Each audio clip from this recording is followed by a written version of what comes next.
шпилище или бойницы, зубцы на стенах, а также стрельчатые окна. В неоготическом стиле в 1912 году по проекту архитектора Шервуда для немца барона фон Штейнгеля, у которого в боку были свои нефтяные промыслы. Но всего 2 года пользовался барон своим летним замком. В начале Первой мировой войны продает имение московского купцу Шнапутина, у которого было соседнее имение под названием Жемчужина. Шнапутина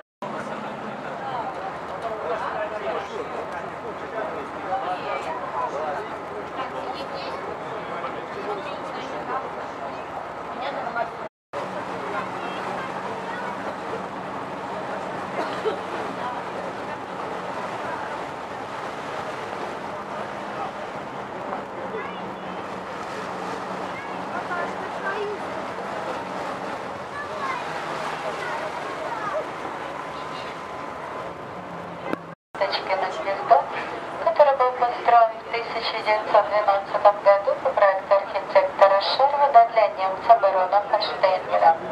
В 1927 году в Крыму было сильное землетрясение, Говельский базов очень пострадала скала Аврора вместе с замком.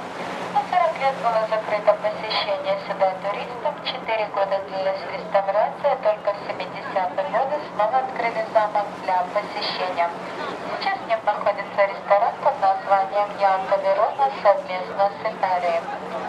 Замок словно празднует свое название, как гнездо ласточки, лепится к обрыву скалы и напоминает нам средневековый маленький замок.